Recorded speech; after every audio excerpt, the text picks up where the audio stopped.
security of citizens in populated areas. You know, police have a responsibility, military have a responsibility, politicians, the people who do the sewage systems, the people who control the computers that control the sewage systems, they also have a responsibility for the safety and security. So it's a diffuse responsibility, and we as a peace community, we can bring in our perspectives, and I think that what Article 36 and the humanitarian movement are onto is an extremely important dimension, but it's not the only one. I'm concerned with the economic dimension, the money that's feeding into all of this, and the misuse of the brain power.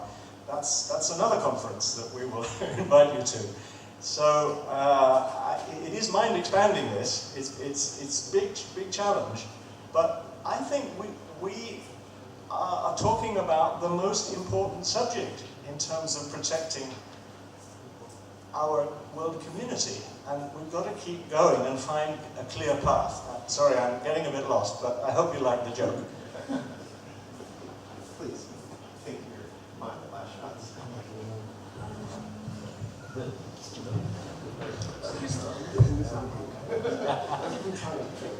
Oh, thanks, guys.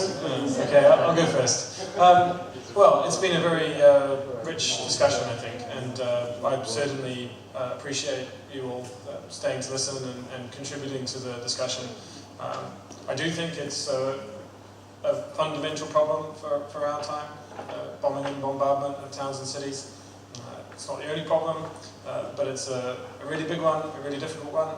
I think the scale of the problem makes it harder to solve and harder to address, but also means that the positive effects of making an impact on it will be much greater. So I think we all have a responsibility, if we care about the protection of civilians, to think hard about it, to try our best to influence others, and to think about creative ways to raise the political cost for bombing and bombardment of towns and cities. And I hope that mayors and local government representatives can be a part of that. And I really just want to say I'm happy to work with anybody who works at that level and who wants to be a part of this movement. So thanks. I don't know any jokes. There's one right to war. Maybe there's this defensive war in a very limited definition of not becoming preemptive in any way. So in that respect, if you need one, there's one, I guess. If you're dissatisfied with the human rights discourse, there's also something like the basic needs discourse, and I think it's a softer way which has much more appeal to universality. Everybody likes security, some form of well-being, identity and freedom, so you can go there. And maybe read Kant's essay, A Perpetual Peace. There's a lot of material in there. Yeah, so, Thomas, thank you for some really interesting questions. I think I'd say two things, hopefully as quickly as I can. Since when did combating terrorism become a military problem and not a police problem, right? Throughout the Northern Ireland conflict, there was a sense that the UK's militarisation of Northern Ireland was a disproportionate response to the problem of terrorism, and that this was ultimately should have been a police. And there was a moment after 9/11 where the pursuit of terrorists could have been made into a police problem, not a military problem. What we end up with is a massive counterinsurgency machine, right? Because you go from a terrorist problem to an insurgency problem.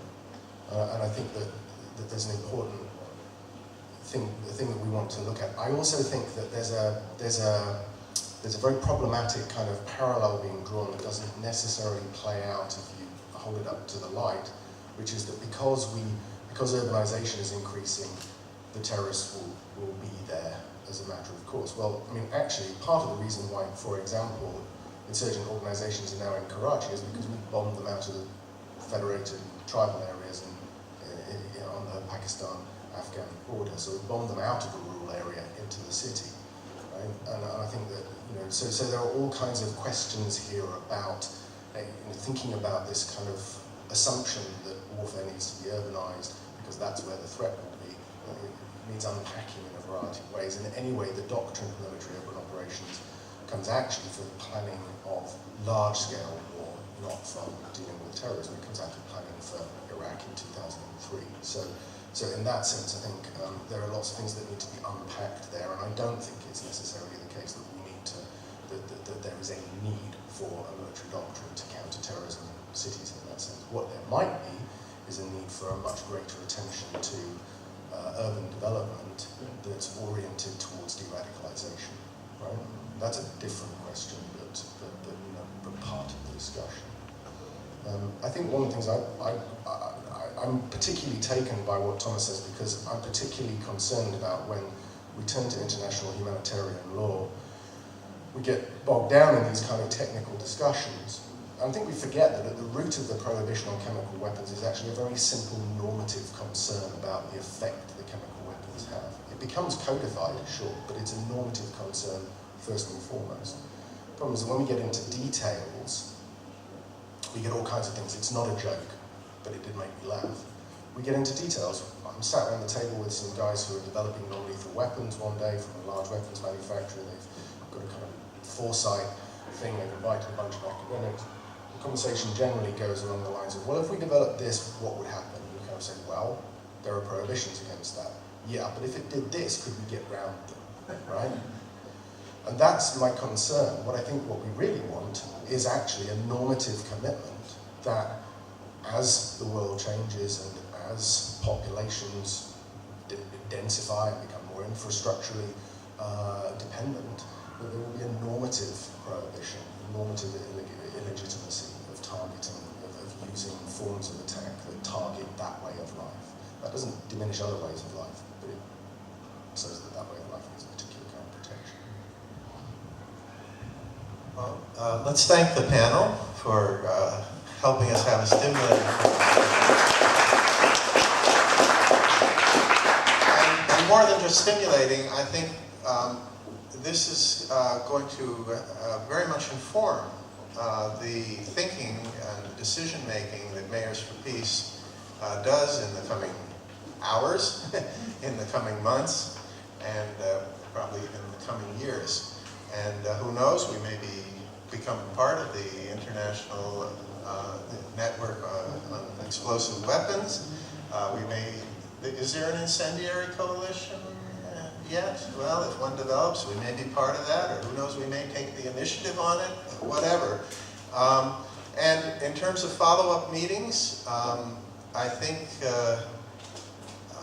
it's a very good idea, and that in terms of the practical rollout of all this, that's something that we will have to look at very closely. And all of you will be welcome back. I hope you will bring some of your mayors along. At this stage, we have one mayor and one city councilor, and have I missed someone? That's it in the audience, and that's a pity. It's a real pity, because I think Mayor Knez would have really benefited from hearing this discussion if we could have afforded an interpretation, and so on and so forth. So let's chalk this down as a good start, a very good start, and keep in touch. Deputy Mayor, and the second Deputy Mayor. Good. Let's chalk this down as a good start, and stay in touch with each other, and come up with the right next step and a good plan, a long-term plan. Thank you very much.